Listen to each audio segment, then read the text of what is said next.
ينفعنا ما تعلمنا وزدنا بفضلك علما وتعليما إنك على كل شيء قدير. I have no idea where we left off because I'm on the 6th hour of my teaching and I'm kind of losing it. So سنن الغسل. okay, there we go. Sunan al-Ghusl. نعم.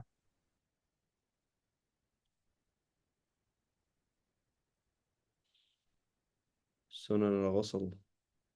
Okay, I thought we did that then. I thought we spoke about like Delk and stuff like that. Oh, عفوا. Maybe then the next chapter is the makruhat of ghusl. If we finished, I don't know if we finished the sunan. I don't know if you wanted to Okay, touch let's upon anything quickly go else. through it. Sunan al-Wudu, performing wudu, da da da da. We did this. Where's the sunan? Oops.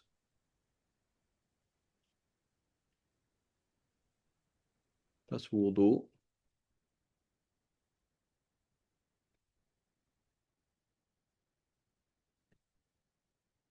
موجبات الغسل. We did the ghusl. Sunan al-Ghusl. So you say Bismillah, okay? You say Bismillah ar-Rahman ar-Rahim to remove any filth from the body, to perform wudu as you do in prayer. We also mentioned covering yourself, right? As a sunnah, you don't have to do that. But, to perform wudu as you do, right? To face the qibla, but the issue is if you face the qibla, here's a problem. So in principle, you should face the qibla when you're making wudu and ghusl. The issue is if you're not wearing any clothes at all, then you're falling into another problem, right? So for the Hanafis, they said when the Prophet ﷺ forbade us to face the qibla while urinating or defecating, it's the same thing as facing the qibla with your private parts, right? That's number one. So we say, well, we're not Hanafi. That's true, but it's better to avoid a problem than to get into something beneficial, right? So the sunnah of facing the qibla, fine, but if you're not wearing any clothes in the shower, you shouldn't do that, right? Because according to them, you're doing something sinful. So do you want to do something that is pleasing to Allah, or do you want to avoid something that Allah hates and is actually threatening you with hellfire? You know what I'm saying? So it's more important to, so it's better to, so if you're not covering yourself at all, you should not face the Qibla when you're making ghusl in the shower. To perform water over your head 3 times, intending to remove major ritual impurity or hayd or something like that. To pour water over one's right side 3 times, left side 3 times, and ensure that it gets everywhere. So ensuring that it gets everywhere is recommended. So, i.e., why is it merely recommended? Don't you have to ensure that it gets everywhere?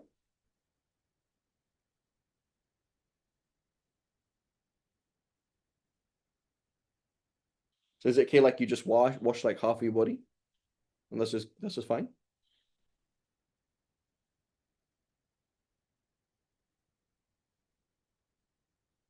What's the difference between washing your whole body and ensuring that you've washed your whole body?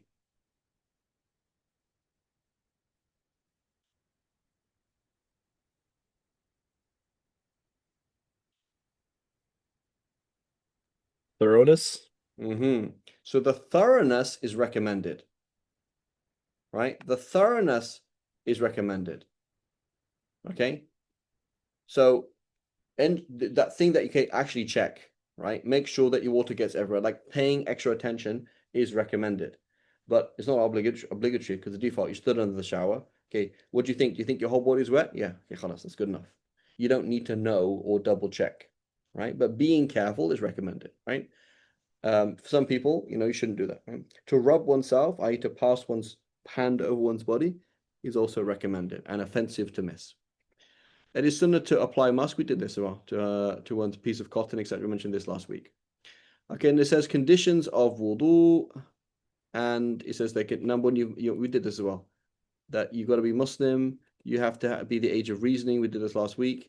Cleanliness for menstruation and postnatal bleeding, right?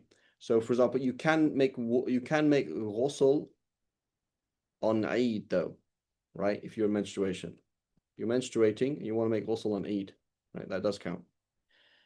Being free from that which prevents the water reaching the skin. So you had barriers. We spoke about that last week. Nothing should be on the limb that will change the water. So we spoke about henna last week. Knowledge, I know that this, I'm making that wudu is something I have to do, not something just extra. Not specifically thinking that a specific obligation is sunnah. So if you don't know what parts of the wudu is valid, are necessary, which ones are not, that's fine. But if I say no, I definitely know that washing my arms is extra. So when I'm washing my arms, I'm doing it as an extra. That doesn't count. That doesn't count. That's like doing wudu as an extra. So you have to wash your arms as a fard. You have to wash your head as a fard, etc. Pure water, I mean pure and purifying water. And then we did this as well, entering the time for somebody who's continually breaking wudu. We discussed this last week. Okay, so now we're on things that break the wudu. So it says anything that exits the front or rear private parts with a wind or anything else except for sperm. So something comes out of private parts, gas comes out of private parts, liquid comes out of private parts, a tool comes out of your private parts. So the doctor inserts something into your private parts to examine something and then takes it out again. Okay, that breaks your private parts. That breaks your wudu, right? You swallowed a stone, you swallowed a coin, right? Anything coming out of the private parts breaks, what's it called? Breaks one's wudu, except for semen. Okay, so this is an academic point, So which is something that calls for a bigger problem does not call for a smaller problem, right? So, for example, in zina, may Allah protect us, right? Somebody commits zina. They say, were you married or not? Say, no, I wasn't married. Okay, were you ever married? No. Okay, you were not married, nor were you ever married. Okay. So what we're going to do now is we're going to have you beaten and sent away for a year. You're going to go to some other city for a year. Okay? Because you committed zina. Now there's another type of zina, which is you were married or you have been married. Now you're going to be stoned to death. So the concept is there's a smaller punishment for a smaller crime and a bigger punishment for a bigger crime. But does the smaller crime, there's a smaller punishment also apply? No, it doesn't.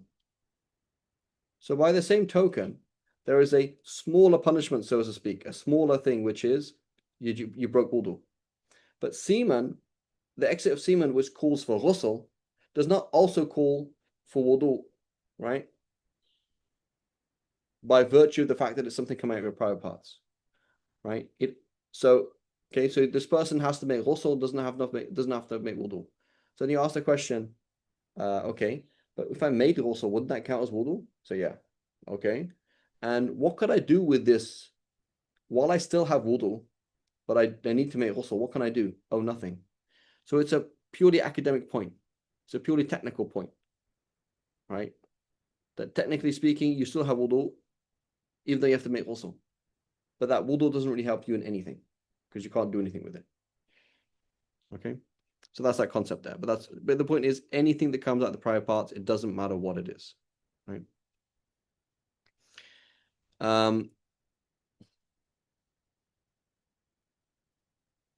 Correct. Loss of intellect through sleep and otherwise, except sleep when firmly seated. So you pass out, it breaks your wudu. You go insane, it breaks your wudu. You become drunk, I mean fully drunk, right? You break your wudu, right? Not that your reasoning is impaired, right? So this person has had a few drinks. You're talking to them, their reasoning is impaired, right? They don't, their reaction speed is slow, right? Their speech is a little bit slurred, but their mind is still there. They still have wudu. So drinking alcohol does not break your wudu, right? Taking drugs does not break your wudu, right? Here's this person, for example, like was it grade 9? Yeah, grade 9. I remember grade 9 in, was it grade 9 or grade 10? I think it's grade 10 actually. Grade 10 in my history class, there was these 3 boys who would sit in the front of the class, red-eyed, right? Why were they red-eyed? Weed. Exactly. Allergies. No, weed. Never mind. I So they're know, smoking. Sheikh, I was Yeah, joking. right. Yeah, the allergic to weed. So anyway, so basically in lunchtime they're smoking weed, and then they're there in front of, they're like red-eyed in front of the history teacher, answering all the questions, right? So some people can be like, you know what I'm saying? Like they're kind of there, you know? So that there's a difference between this person's mind is significantly affected, and I ask them a question and they're like laugh at you. Like they don't know that, you know, they don't know what's going on. But there's other people who could be, you could drink, right? You could do some drugs, whatever. Your mind is affected, right? Your mind is affected. Or you had, you know, five Red Bulls, right? Like if I drank five Red Bulls right now, I think you're gonna notice the difference, correct? I might get jittery. I might get like a bit nervous. I might not be able to answer the question properly. But like you say, Fareed, what is your name? This. Where are you from? This. What are you doing right now? I'm teaching, right? Like I'm here. You know what I'm saying? So when you say when you say that like your mind is gone, right? It's different to I feel different. You know what I'm saying? So the phrase we use in England is plastered, right? I don't know if you use that in America, right? May Allah protect us, right? But this person's plastered, like he's just not there, gone, right? What's the term they use, Salah? Wasted. Wasted, right? Wasted, right? So somebody, so may Allah protect us. But the point is, you know, that this he's gone. Like he couldn't, like he couldn't get into the car. We're not talking about he can't drive properly. He won't be able to get into the car. You know, that's what we're talking about. Like you find him asleep in front next to his car. Like what happened, bro? Right? As opposed to he can get into his car. He remembers where he lived. It's a bit hard for him. It took a bit longer to put in the app, you know, but he can drive home. He still has wudu, right? So now here's a serious question. May Allah protect us. So now he actually prayed Fajr, you know, like he stayed up and he prayed Fajr. So now it's 10 years later and he made Tawbah, may Allah accept from him, right? And he's like, oh, dude, I'm not praying like that, you know? And he's like, does it count? It counts, right? Like you had wudu, like you know. And then here's the other issue, which is a bigger problem is, oh, Habibi, no, you shouldn't do that. Why? Because, you know, if you drink alcohol, your prayer is not accepted for 40 days, right? So you shouldn't pray actually. Who's heard of that before, right? Like if you drink alcohol, your prayer is not accepted for 40 days, so you're not allowed to pray. People heard that before, Yeah, sure. right? Actually, That's yeah, I've that's heard a of that. problem, right? That's a problem. Like, what do you mean you don't pray? Habibi, if you kill somebody, if you killed the world, right? Hamza Ahmed nukes the world right now, presses the red button, and the world gets blown up to pieces. And he says, oh Allah, yeah, please don't do that, yeah. Oh Allah, please forgive me. What's Allah going to do? Allah's going to forgive you, right? So the point is, you drink and you don't make tawbah, right? That's the issue. And even in that, there's there's some research to be done there, right? But you make tawbah, khalas. Allah Ghafur Rahim, right? This is the beauty of Islam. You know, the Prophet, man came to the Rasulullah, you know, I did this with a girl. And he says, oh, you mean you touched her? So, right? Or something like kind of ignored what he said. The Prophet knew what he said, but he kind of ignored it. So then he prays Dhuhr or Asr with them. He said, did you pray with us? So yeah, khalas, goodbye. You know, like that's it. You've made tawbah. You genuinely regret what you did. You don't want to ever do that again, right? And you've said sorry to Allah subhanahu wa ta'ala. Allah will forgive you, khalas. Right? So it's very important to understand that. That's a very dangerous idea. Like, oh, I'm trapped by my past. I'm trapped by what I did. I'm cursed. You know? This idea that I'm cursed. It's not a good way of thinking at all. What it does is makes the sin bigger than Allah. Your sins are not bigger than Allah. Allahu Akbar, remember? Right? Allah is greater than everything. Allah, make tawbah, move on. Right? I remember once, just a similar thing, there was this question, I think it was from Pakistan or India. And it was like this person who was like, oh, is it ever conceivable to marry a woman who has not committed zina? Like, I want to get married, but you know, women these days. I was like, number one, Habibi, I think that's a bit extreme, but everybody's committed zina, like all women are really bad, right? That sounds a bit extreme, number one. Number two, what if she had committed zina? You know, like what if you went and married, there's a religious family outwardly, there's no assumption of anything, you know, and actually, yeah, she had committed zina intentionally and she had repented. Like, who are you not to accept? Like, who are you that Allah's standards are not good enough for you? You know what I'm saying? Like, if she had repented, it happened in private, and she had repented, and that's it, and Allah's forgiven her. Who are you not to forgive her? You know what I'm saying? Like, it's not healthy. There's many problems in that question. You know, could I ever imagine marrying? You know, given the way people are today, is it ever possible to you know, even consider marrying a woman who's never committed zina? Like, there's a very negative way of thinking about women, number one, and then a very negative way of thinking about Allah's mercy. You know, like you really, you don't, like, you're not you're too cheap to accept it. You know what I'm saying? Like, Allah's giving it to people. Allah's forgiving these people, and you're like, no, I don't forgive them. You know what I'm saying? It's kind of it's not healthy. It's not healthy at all. Okay, so loss of intellect, may Allah protect us. So loss of intellect, so somebody, it's gone, right? Passed out, concussion, whatever it is. And the exception is sleep. Were you asleep? Yes. How were you seated? Well, I was sitting on my chair, right? I woke up later, subhanAllah, 5 hours later, I woke up sitting on my chair.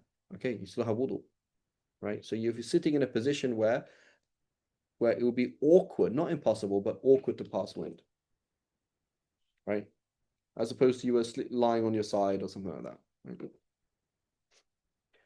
Okay, makes sense. And then that's number 2. And then number 3, skin-to-skin contact with an adult, non-mahram, marriageable male and female without a barrier, right? So skin-to-skin contact, number 1. To somebody that you could, in principle, marry. So that includes your wife, because you could, in principle, marry her. That includes your brother's wife, because you could, in principle, marry her. Somebody else's wife, because you could, in principle, marry her. That includes your uncle's wife, because you could, in principle, marry her. That includes your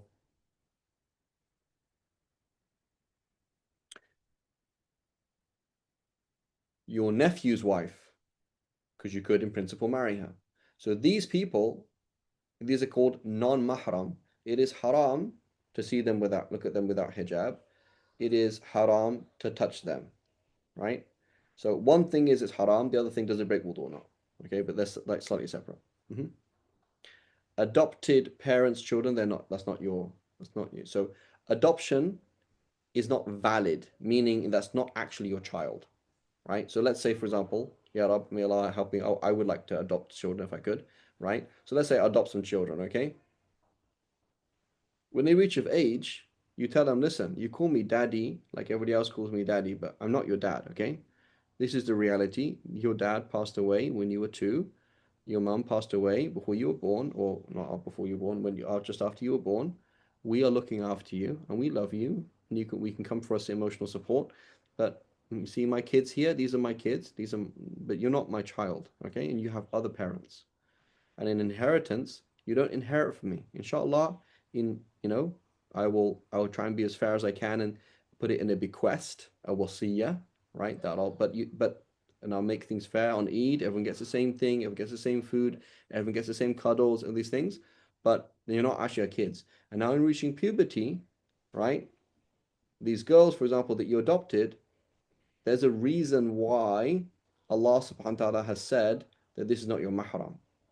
So unless this boy and girl, for example, one way you can milk brothers, right? Milk brothers, sisters. So for example, your wife is either pregnant, or she's breastfeeding, or she can take things to, and so now your wife gave that girl milk before the age of 2, or that boy before the age of 2. So now the boy is a mahram to her, and the girl is a mahram to you. So that's mahram as well, but that's not adoption, okay? And then more importantly, you adopt a girl, okay? She came to your house when she was 3. She is now 15. You are a man. She's a 15-year-old lady. She's not a girl. It's a lady. And your wife did not give milk to her, right? So there is a reason why the Sharia says she's not a mahram to you. Do you know why the Sharia says that? Because you will be attracted to her, and that's normal and natural, and it's not weird. So you will be attracted to her. So now you say, hey, let's be mature about this. Separate, right? You got to wear hijab, got to dress properly, because this is not, I am not actually your dad, right? And I know people in that situation. I know somebody who's adopted and the kids were in a lot of difficulties and some funny things happened, right? Like the girl would like tease the dad in very weird ways. They had a lot of trouble. The kids had a lot of difficulty. It was very, very hard. So there's a reality, like the Sharia knows you and knows how you work, right? Sayyidina Yusuf and Zulaykha, right? He came in as a boy, but then he's no longer a boy. He's now a man. And so she doesn't look at him in that same way, right? No, it doesn't become, you don't take inheritance, but it does become a mahram. Yeah. They do become a mahram, right? So many people do this, let's say with cousins, they'll be like, you know what? We don't want our cousins to marry, and we want our kids to have more brothers and sisters, and we want to have like just kind of, we're going to be around each other more, right? So basically, we're going to have these three sisters, they all give milk to each other's cousins, and khalas, we're all buddies now, you know? So now we're all just the same. So they're all brothers and sisters, that's it. So now instead of having like two brothers and sisters, they have like 9, right? And everybody can just stay at each other's house or whatever. But even so, yeah, they need to physically sahwa, yeah. But even so, you got to be a bit careful, right? Because like now they're teenagers. It's like in principle, right? They can all sleep in one bedroom, right? Why not? But still, we've got to be careful because things happen, you know, in other ways. Okay, so anyway, somebody who you could in principle marry. Could you marry this person in principle? Yes. So that excludes who? Your mother, your grandmother, your daughter, your granddaughter, your sister, your niece, your aunt, meaning your mum's sister or your dad's sister, not your uncle's wife. Your uncle's wife is not a mahram to you, right? Your uncle's wife is just another woman, right? Okay, so, and also your mother-in-law, right? Your mother-in-law is a mahram to you. Your daughter-in-law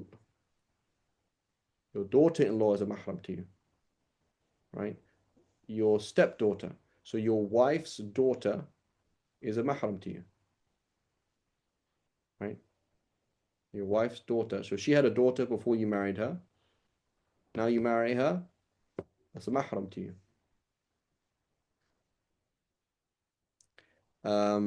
Your son's daughter is a mahram to you, right? And then it's good for a woman as well. So for a woman, your dad, your granddad, your son, your grandson, your uncle, but your aunt's husband, who you call uncle, is not your uncle, right? That's not a mahram. Your uncle, your nephew, so your siblings, your siblings' sons are your mahrams. Your daughter's husband is your mahram. Your granddaughter's husband is your mahram. Who else? That's about it. Okay. So what does it mean that you're mahram? If you're a mahram, if I touch you, it breaks my wudu. Skin to skin contact. I can't be alone with you in a room. You got to wear hijab in front of me. And yeah, that's about it. Right. So it says skin to skin contact between an adult, non-mahram, right? It says to be skin contact. Now when it says adult, okay. So what's the difference? So the illah in the Shafi school is touching somebody whom one could potentially have lust towards. So it's not actually having lust towards, but potential. So if you say that's the reason, potential, what is the difference between an adult? So what's the youngest an adult female could be? When you say an adult female, what's the youngest she could be? About 9, yeah. So a girl could reach puberty, 8.5, 9, right? I think 8.5 today is kind of established, but in the Sharia, in the Shafi school, we're going to say 9 lunar years minus 16 days. That's the earliest possible you could ever have a period. If you had a period before that, we wouldn't consider it a period. Then she has a period 9 lunar years, right, minus 16 days. So 9 lunar years minus 16 days is like 8 and 9 months, something like that, right? Something like that. So anyway, she's 8 and 9 months. Okay. So you say, we ask the question, what's the difference between a girl? I touched this girl who's just reached puberty. She is now 9. Breaks my wudu.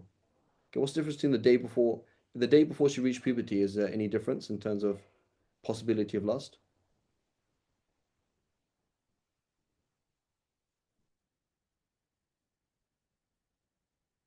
Or here's a woman, she touched this boy who was 11 or 12 or 13 or 14, right? Boys reach puberty at different times. But imagine, for example, he's 11. He just had his first wet dream and he's actually a man now.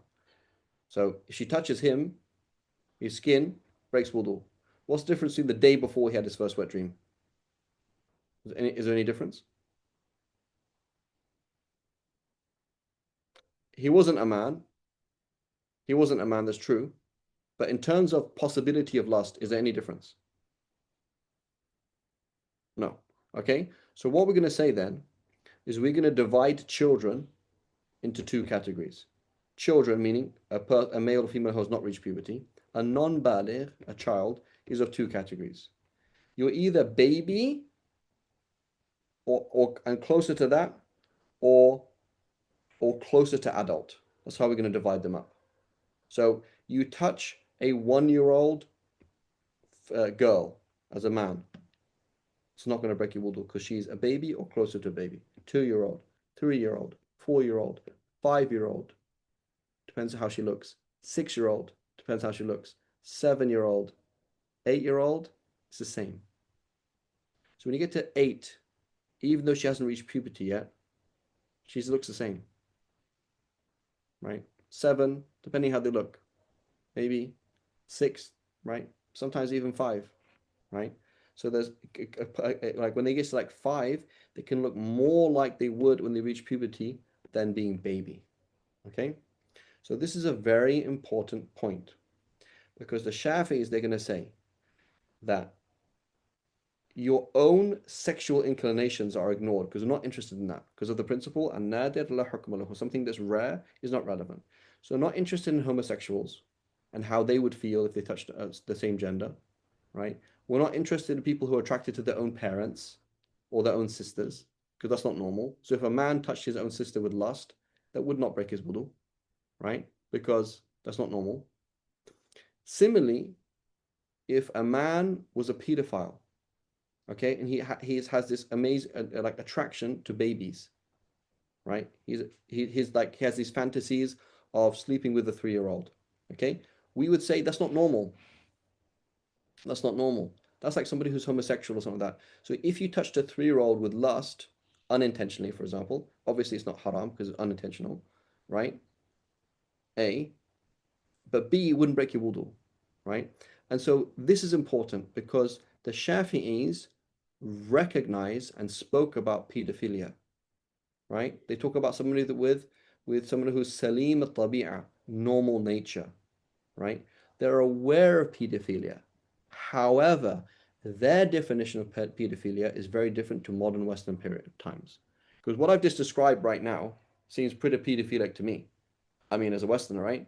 Like you're trying to say that you find an 8-year-old attractive, and aren't you a bit of a pedophile? Right? Somebody's like, oh, I don't feel comfortable holding a hand of an 8-year-old girl across the street because I'm attracted to her. I'd be like, dude, you're messed up. Like, why would you be attracted to an 8-year-old? Is that not right? Isn't that how we look at it in the West? Like the Muslim teacher refused to hold the girl's hand, claiming that it wasn't appropriate. He later explained to them to the thing that he has sexual attraction to 8-year-olds. But like, dude, you're a pedophile. Why are you around these people anyway? Right? Isn't that true? We in the Western paradigm, we look at him as a pedophile, right? And unfortunately, And also in the East, some people do the same. I don't know in all countries, but I know in the Arab world, for example, you might often see that. Like here's a 10-year-old girl in front of all these men, right? Sitting with the men, for example. So it's one thing that you don't do gender segregation. That's one thing. The other thing is that you don't even notice it, right? So here's this problem. Your 10-year-old girl that you look at as baby, you look at her as a baby, right? Because she's your daughter, right? That's how I look. Like my relationship with my daughter makes me look at her as a baby. She can be 16, she's still a baby, right? It's not normal for a father to be attracted to their daughter. I might observe that she's attractive, right? Somebody say, look, you have a teenage daughter. Is she attractive? Yes, she is attractive. But for me to actually be attracted to her, that's not normal. You as a mother, you might be like, mashallah, mashallah, my son's looking very handsome, mashallah. He's going to have a, he's looking so nice. But you as a mother, it's not normal for you to be actually attracted to your son because it's just not like that, right?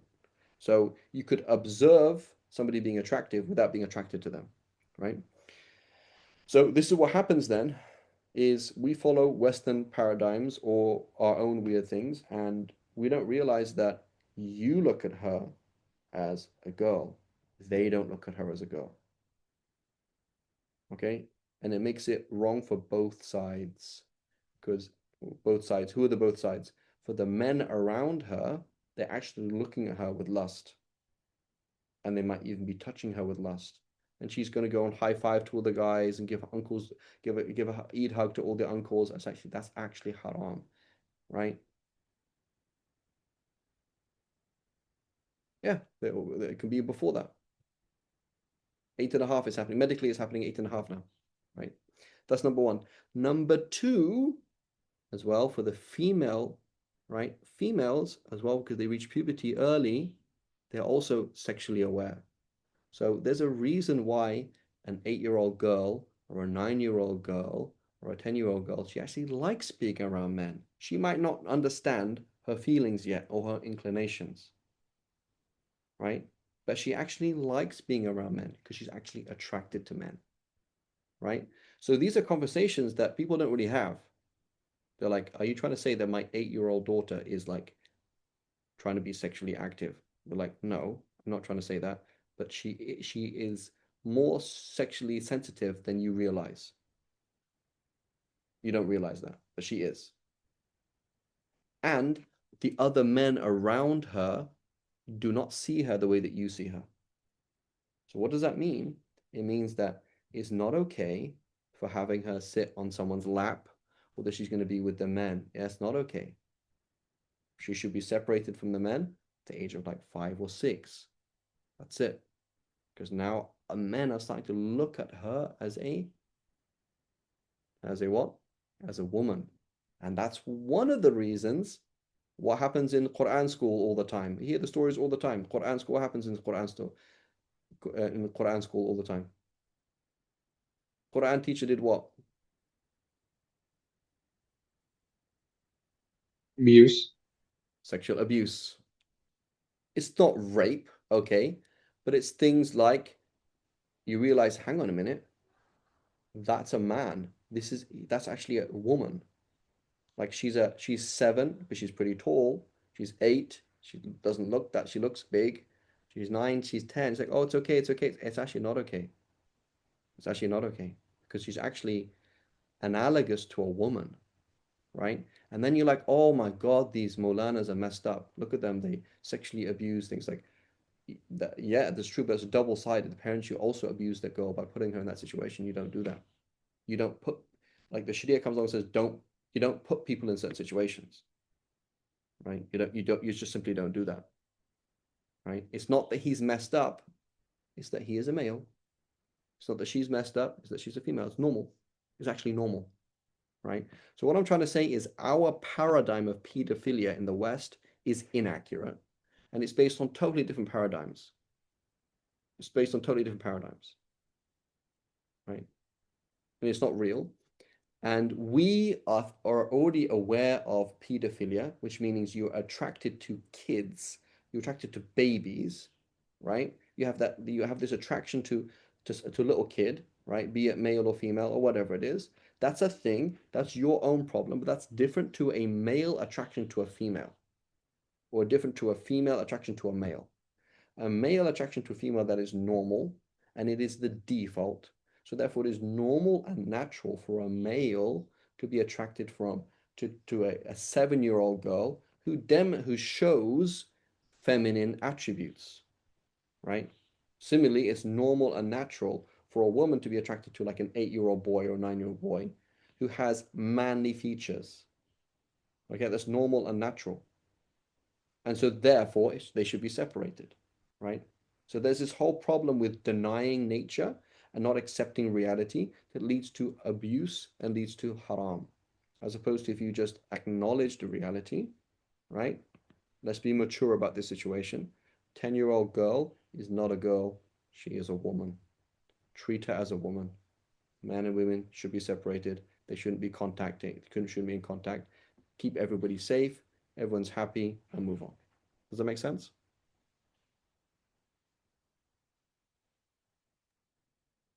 Yes, Sheikh.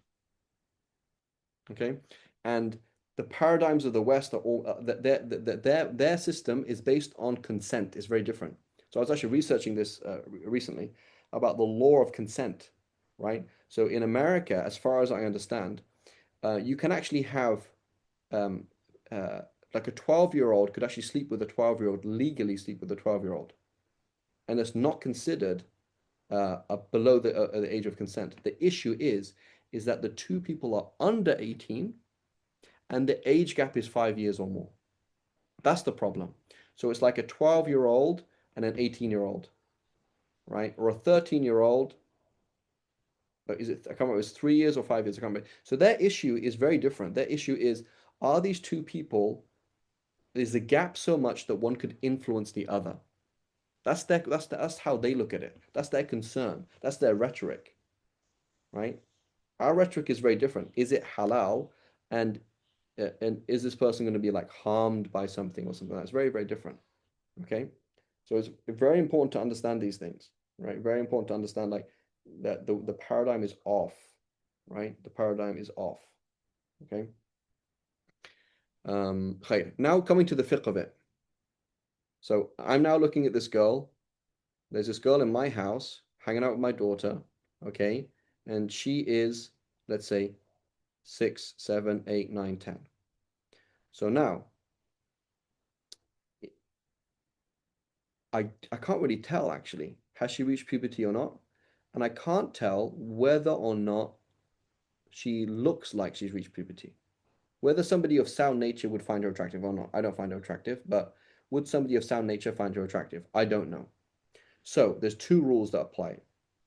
If I don't know, she can't break my wudu, because I'm not sure if she's reached puberty and I'm not sure if she's old enough for somebody of sound nature to find her attractive, so I don't know.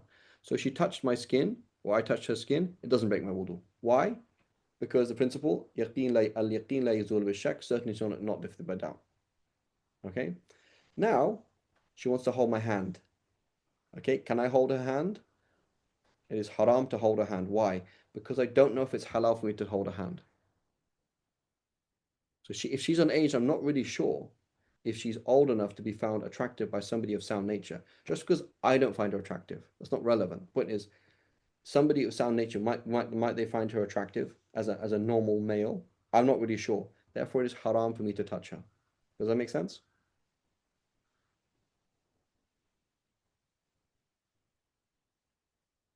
Yeah, we're all following? So it doesn't break your wudu because you're not sure, but you can't touch them because you're not sure, right? Same thing with a boy. How old is this boy? I'm not really sure. They're kind of a bit like with boys as well. It's kind of like, okay, as a female, do you think I'm going to be attracted? Because also then like, am I going to be attracted to this 8-year-old boy? Like, not really. You may do, right? And this is a funny thing again because people deny their fitrah, they ignore it. You will see it, right? I'm sure sisters ask that question. You see how certain females behave around boys. And now I know females sometimes like boys, right? They just like them because they're kind of fun or from one point of view, right? You might find this favoritism, but sometimes it's almost funny. It's like that's borderline flirtatious. They actually, like this woman, She doesn't realize it, but the way she's talking to that boy is like almost flirtatious, right? And you will notice it if you step back and watch them. It's kind of odd, right? And it's kind of like what, like, so the thing is that like attraction and these kind of things is not logical. People don't think like this. I want to sleep with this 8-year-old boy. Like what? Nobody thinks like that. It doesn't work like that. It's kind of like it's a system, but you will see it.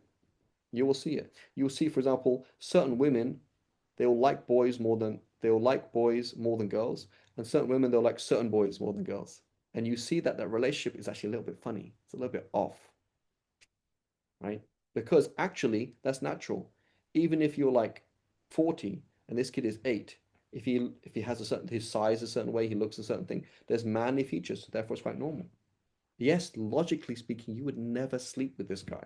I don't know if he could even do anything. That's irrelevant. But the point is, that side of the brain is different. The side of the brain to do with attraction and these kind of things, and it's not the same. It's not a logical thing. So anyway, I'm a female, and here's this 8-year-old boy hanging out with my son who's 8. Can I touch him? No, I cannot touch him. Yeah, but I don't find him attractive. I don't think any women would find him attractive. But yeah, he's not a baby though. He's old enough to be found attractive by a woman of sound nature. So you cannot touch him. And if you're sure that he's old enough, he'll break your wudu. And if you're not sure, then he can't break your wudu, but it's still haram for you to touch him. Does that make sense?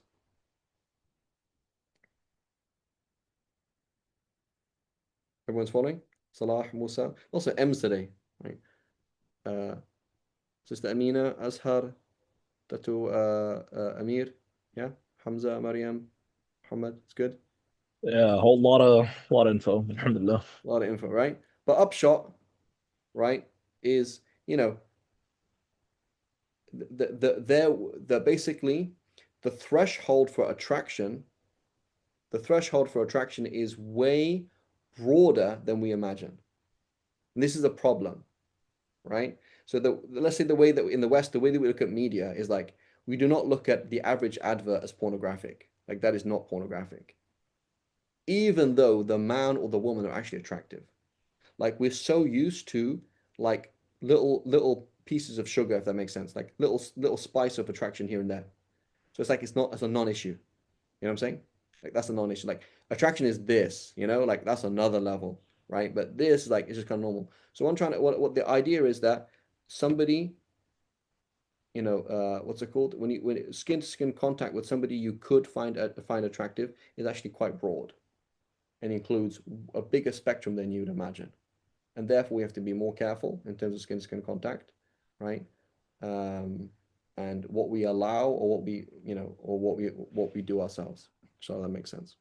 So we've got basically number 1, something kind of private parts. Number 2, loss of intellect, unless you are sleeping and firmly seated. Number 2, skin to skin contact with somebody who you could marry and you could potentially have lust towards, meaning an adult of the opposite sex or somebody who's close enough to be found attractive. Okay? Make sense? And then key concept, we are not bound by some 21st or 20th century standards of psychology. Sorry, with all due respect. That somebody invented based on certain paradigms. You know what I'm saying? It's not actually true, right? So, and I just let's talk about this with the whole Epstein stuff, right? So it'd be like, isn't it super messed up that a 40-year-old sleeps with a 14-year-old? Like just in itself, right? Like is a pedophile, right?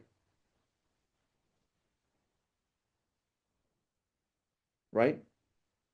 Like that would just be messed up. Like imagine if you knew a 40-year-old man and he has a 14-year-old person they sleep with. Like that's messed up, right? Yeah, I don't know. You guys pedophiles or something? I don't get it. Like you no answer.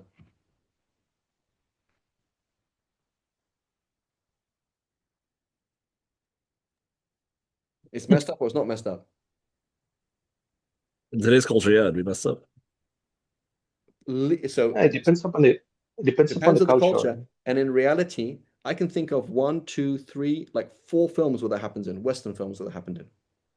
Not 14, but 15. right? Fresh Prince, right? Fresh Prince of Bel-Air, he has a song about that, right? Guys, you know Fresh Prince? What's his name? What's the actor called? Will Smith. Will Smith. He has a song. One of his songs is like that. He's like, he's in a car and he gets pulled over and he's like, dude, I didn't know she was 14. That's one of the songs. Like, so he's like probably 20, right? And she's totally underage. But that's a, so when you say, oh, that's messed up, I don't think that's messed up. I think there's probably tons of prostitutes who are 14. And it's like, yeah, people pay for that. So that's not messed up. Habibi, that's normal. And I think there's also a lot of 15-year-old girls, 14-year-old girls who actually like older men as well. Because there's something different. There's something about younger men, and there's also something about older men. So the issue is, it's taboo. It's not messed up. There's a difference between taboo and messed up, right? I don't think that's abnormal at all. I saw that. I remember I was 14. I was 14. I remember my English teacher flirting with 14-year-old girls. It's not flirting like that, but it's like, bro, like you pay way too much attention to them. So this is fitra. This is just normal. So the issue is with the whole Epstein stuff, obviously it's rape and these kind of things, but it's like, you're a 40-year-old man. You're like, yes, I would actually like to marry a 14-year-old girl. Like, okay, find a 14-year-old girl that wants to marry you, and then what do you want to do? As long as she's happy marrying you, then I don't mind. You know what I'm saying? So your paradigms are off. And your paradigms don't reflect your own society. No, they don't, because that's what happens. Again, 1, 2, 3. I can't even remember the names of these films, but these happen. This is Western culture. This stuff happened. It's like, whoa, like then this in the context like this, like the guy's looking after the girl, and then the girl actually seduces the guy. It's like, whoa, what happened? You know, where that you wouldn't expect that, and then that's what happened. So it's actually what it's like. It's basically denial. People are in denial. It's like that's actually quite normal because she's a female, for crying out loud, right? Yeah. And so the point is, these people are not. So the people they're not perverted, right? It's just that's actually quite normal. Again, go to Bangladesh, find the average the ages of prostitutes. It's going to be from like 12 and up. So all these people are like perverts, or are these men? Okay, it's haram. I'm not talking about halal or haram, but the point is, you're attracted to this woman because she's a woman. That's normal. That's called fitra, right? You are attracted to a woman because that's just who you are, right? So if you want to respect her by marrying her with her consent and the family's consent and everyone's happy, go ahead. What's wrong with that? As long as she's not going to be physically harmed, as long as whatever. It's not actually pedophilia. That's the problem. It's not. So it's like you know, simple as that. So we don't have to answer to someone else's standards that don't actually make sense and are not even reflected in their own societies.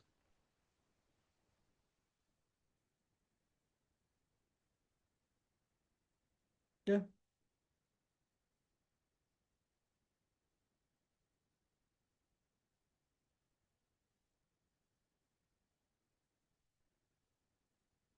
Okay, does that make sense? And so that's important. Again, why is it important? Because you say this is what people will do. They're like, you know, oh, I trusted so and so with so and so. You know, I left my 14-year-old, my 12-year-old daughter with her uncle. Bro, that's not her uncle. That is her aunt's husband. Yeah, but he was like 45. It's like, what do you expect when you look through the eyes of a 45-year-old man? A 45-year-old man is looking at a teenage girl. What do you expect him to see? Oh, but he's religious. Okay, a religious person.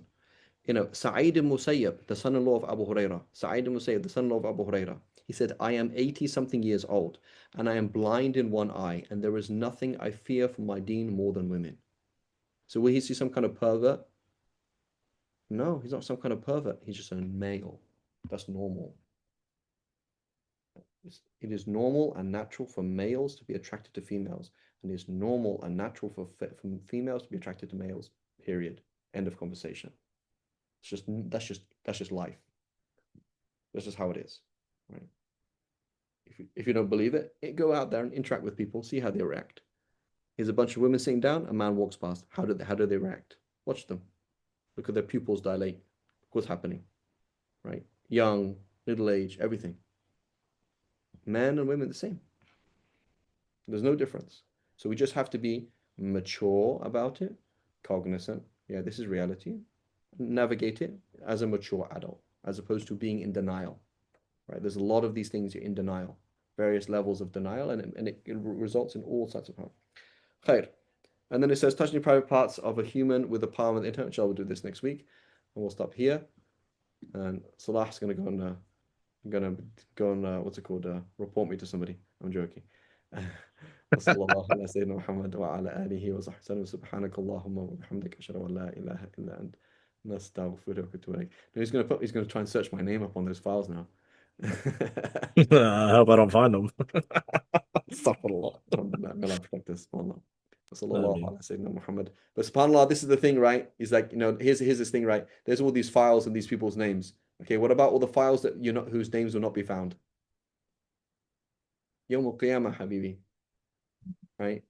There's all these, they say 1 out of 3 girls, statistically in the world, 1 out of 3 girls have been sexually abused. 1 out of 3. So it's like you could, however many people or whatever trafficking is like, that's nothing compared to what's happened in the world. And Allah subhanahu wa ta'ala is too just to let anything slide. Every single female and boy, it happens to boys too, and everything. And women do things to boys as well. Every single child, male, female, whatever, anybody who's been ever disgraced or harmed or abused, in Judgment Day, Allah subhanahu wa ta'ala is going to line them up. And they say, I really don't care about what happened to Epstein files. I now have I have all the files, and it's all here. And I will not let it go until this person forgives you or you're punished for it. Right? And there's countless scenarios of things that we know and things that we do not know. Right? And so it's very, very important to do that, right? And may Allah forgive us all. Subhanakallahumma wa bihamdik ashhadu an la ilaha illa anta nastaghfiruka wa natubu ilaik.